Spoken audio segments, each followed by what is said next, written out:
BSP supremo Mayawati ने अपने जन्मदिन पर खेला बड़ा सियासी दांव। वोट बैंक बढ़ाने के लिए अपनाई नई रणनीति। 2024 के लिए दलित मुस्लिम के साथ अब पिछड़ों पर टिकी है निगाहें। बिना किसी गठबंधन के कैसे गढ़ेंगी मायावती दोबारा इतिहास। टूटते हुए सियासी तिलिस्म में क्या होगी बीएसपी की अगली रणनीति।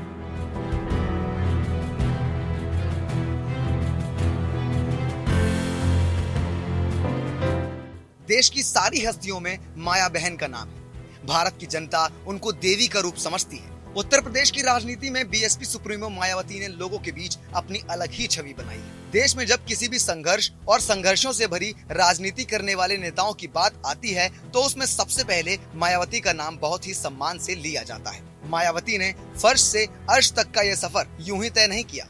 गली गली अपनी पार्टी के प्रचार से लेकर 4 बार यूपी के सीएम बनने तक का यह सियासी सफर बहुत तवील रहा है। मायावती ने अपनी पूरी जिंदगी निष्काम भाव से प्रदेश की जनता और अपने समाज के उत्थान के लिए समर्पित कर दी। खुद कभी शादी के बंधन में नहीं बंधी, लेकिन हजारों गरीब लड़कियों की शादी कराने का काम किया। हमेशा अपने राजनीतिक गुरु काशीराम के आदर्शों का पालन कर मायावती आज इस स्थान तक पहुंची है। साल 1984 में अपना राजनीतिक सफर शुरू करने से लेकर उत्तर प्रदेश में मुख्यमंत्री बनने तक, रीजनल राजनीतिक पार्टी से बहुजन समाज पार्टी को नेशनल बनाने तक मायावती ने अपनी लड़ाई अपने दम पर लड़ी है। मायावती का सियासी रुतबा साल दर साल बढ़ता गया, लेकिन फिर एक ऐसा दौर आया कि कभी 206 सीटों पर कब्जा करने वाली बीएसपी आज सत्ता में सिर्फ एक सीट के लिए घूम रही है। पार्टी गठन के करीब 4 दशक बाद यूपी विधानसभा चुनाव 2022 में बहुजन समाज पार्टी को महज 13% वोट मिले और केवल एक विधायक चुनकर विधानसभा पहुंचा। कभी 25% वोटों की राजनीति करने वाली बीएसपी लगातार सिकुड़ रही है। ऐसे में मायावती के इस जन्मदिन को दलितों को साथ लाने की रणनीति बनाने के मौके के तौर पर देखा जा रहा है। हर साल की तरह इस बार भी मायावती ने अपने 67वें जन्मदिन पर कुछ इस तरह से अपने तेवर दिखाए।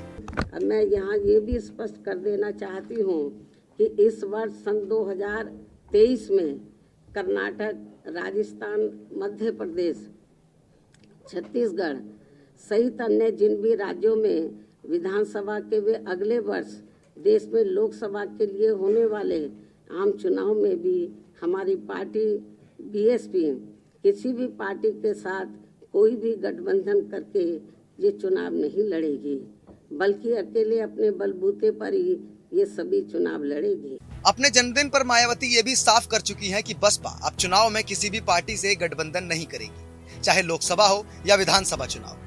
बीएसपी अपने दम पर ही चुनाव लड़ेगी। गठबंधन की राजनीति को लेकर मायावती ने अब अपने पत्ते खोल दिए हैं। इस साल 11 राज्यों में विधानसभा चुनाव होने वाले हैं। इन चुनावों को लेकर मायावती ने अपनी रणनीति सबके सामने रख दी है। शायद इसीलिए बीएसपी सुप्रीमो ने अपने जन्मदिन पर ईवीएम में गड़बड़ी का मुद्दा उठाया है और बैलेट पेपर से चुनाव करने की मांग की है। अपने जन्मदिन पर मायावती ने कार्यकर्ताओं को बड़ा संदेश दिया है। समाजवादी पार्टी हो, कांग्रेस हो या फिर बीजेपी, सारी पार्टियों से बहन जी का मन भर गया है। एक तरफ तो उन्होंने राहुल गांधी की भारत जोड़ो यात्रा से दूरी बना रखी है, तो वहीं दूसरी तरफ योगी सरकार पर निशाना साधते हुए निवेश को नौटंकी का खेल बताया। जबकि समाजवादी पार्टी के कोर वोटर पिछड़े वर्ग को साधते हुए अखिलेश यादव पर जमकर हमला बोला। अब मायावती एक बार फिर से सत्ता में वापसी का सपना देख रही हैं। इसीलिए उन्होंने दलित और मुस्लिम वर्ग के साथ पिछड़ों पर निगाहें गड़ा रखी हैं। मायावती अपने अलग ही अंदाज की राजनीति के लिए जानी जाती है, लेकिन उनके वक्त का घूमता पहिया मायावती की राजनीति पर दिखने लगा है। यही वजह है कि मायावती अपनी राजनीति नए सिरे से शुरू कर अपनी वापसी का प्लान बना चुकी हैं। आईएएस का सपना छोड़कर बनी बीएसपी सुप्रीमो मायावती।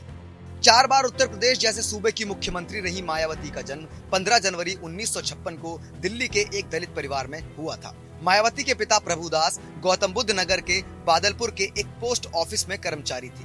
दलित और आर्थिक रूप से पिछड़े परिवार से ताल्लुक रखने वाली मायावती का सफर अपने आप में एक मिसाल है। आर्थिक स्थिति खराब होने के बाद भी उन्होंने अपनी पढ़ाई जारी रखी। मायावती, जिन्हें चंद्रावती के नाम से भी जाना जाता है, उन्होंने दिल्ली यूनिवर्सिटी से एलएलबी और मेरठ यूनिवर्सिटी से बीएड किया। फिर दिल्ली के जेजे कॉलोनी में टीचिंग के साथ साथ यूपीएससी की तैयारी की। दरअसल उनका ख्वाब आईएएस बनने का था।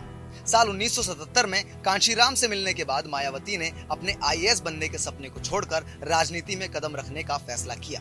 1984 में बीएसपी बनाने के बाद कांशीराम ने मायावती को पार्टी में बड़ी जिम्मेदारी दी।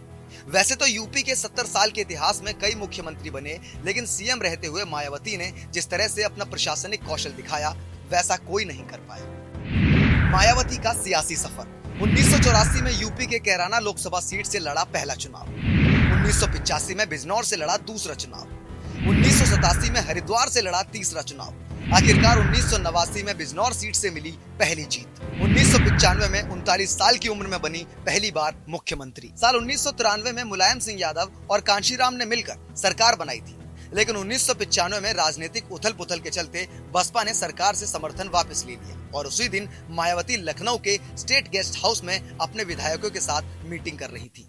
उसी दौरान समाजवादी पार्टी के कथित कार्यकर्ताओं की भीड़ ने अचानक गेस्ट हाउस पर हमला बोल दिया। बीएसपी के विधायकों को कमरे में बंद करके मारपीट की और मायावती को जान से मारने की कोशिश की गई।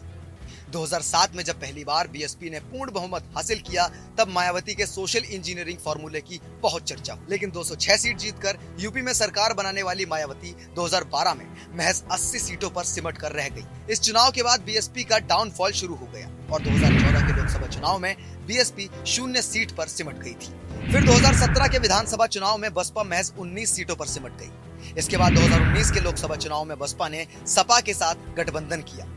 सपा को भले ही इस गठबंधन से कोई फायदा ना हुआ हो, लेकिन बीएसपी 10 सीटें जीतने में कामयाब रही। 2024 के चुनाव में मायावती अपने हाथी पर बैठकर सत्ता की दौड़ में अकेली है। मायावती का आईएएस का सपना एक सपना ही रह गया, लेकिन अब मायावती की चाहत प्रधानमंत्री बनने की है। ये तो सब जानते हैं कि मायावती सहनशीलता की मिसाल है। अब देखना होगा कि अपने सपने को पूरा करने के लिए मायावती कौन सी तरकीब आजमाएंगी। क्या 2007 की तरह 2024 में वो नया फॉर्मूला लाकर करिश्मा करेंगी? इस पर आपकी क्या राय है, हमें कमेंट करके जरूर बताइए। ऐसी ही वीडियोस को देखने के लिए हमारे चैनल पॉलिटिक्स जंक्शन को जरूर सब्सक्राइब करें।